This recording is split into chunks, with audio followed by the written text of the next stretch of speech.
Assalamualaikum warahmatullahi wabarakatuh. Saya atas nama Vin Selviani dengan nomor standbook 22040106 semester 3 kelas B, program studi manajemen Fakultas Ekonomi dan Bisnis Universitas Lakidene. Pada kesempatan kali ini, saya akan memaparkan materi mata kuliah pengantar manajemen. Adapun materi ini akan kita lihat dalam slide berikut. Pengertian pengantar manajemen. Pengantar manajemen adalah proses perencanaan, pengorganisasian, kepemimpinan, dan pengawasan dari seorang anggota perusahaan atau organisasi untuk mencapai suatu tujuan. Proses dalam mencapai tujuan organisasi bisa dilakukan dengan memanfaatkan sumber daya yang ada dan mau saling bekerja sama. Manajemen juga bisa didefinisikan sebagai upaya untuk melakukan suatu perencanaan, pengkoordinasian, pengorganisasian, dan pengontrolan terhadap sumber daya.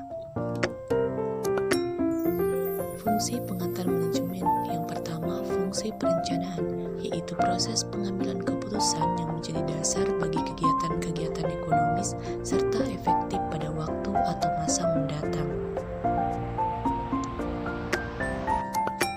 Yang kedua, fungsi pengorganisasian, yaitu proses dalam menciptakan hubungan-hubungan antar fungsi personalisasi kepada faktor fisik atau aktivitas atau suatu kegiatan dapat dilaksanakan, disatukan, dan lain-lain. Yang ketiga, fungsi pengarahan, yaitu berfungsi dalam menstimulir tindakan agar benar-benar bisa dilaksanakan dan bisa membantu mengarahkan suatu tindakan dari sekelompok orang atau tim organisasi perusahaan. Yang keempat, fungsi pengkoordinasian, yaitu sesuai dengan namanya, manajemen juga berfungsi sebagai media untuk mengkoordinasikan semua aktivitas karyawan di suatu organisasi atau perusahaan. Yang kelima, fungsi pengawasan, mengawasi jalannya kegiatan di suatu organisasi yang dilakukan oleh tim karyawan di dalamnya, ini untuk mengetahui kinerja masing-masing karyawan sudah baik atau belum. Berikut 6 unsur-unsur manajemen.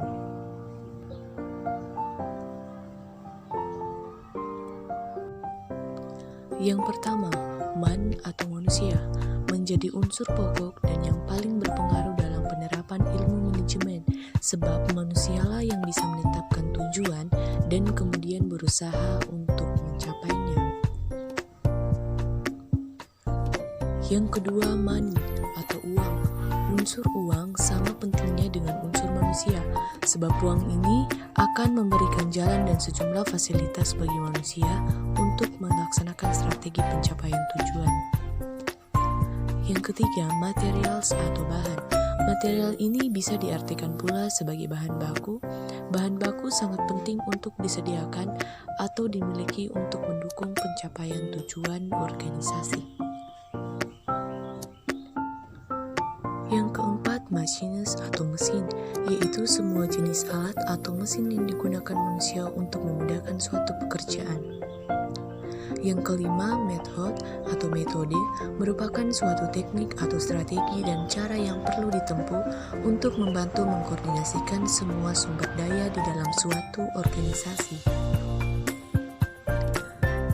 Yang keenam, market atau pasar menjadi tempat di mana barang dan jasa yang disediakan oleh perusahaan melalui proses yang panjang mendapatkan pembeli.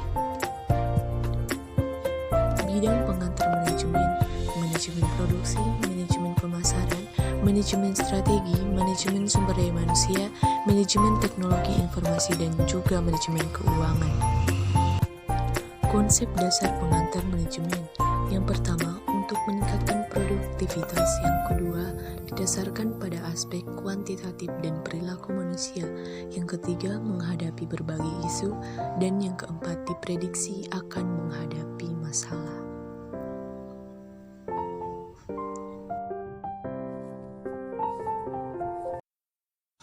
Baiklah, sekian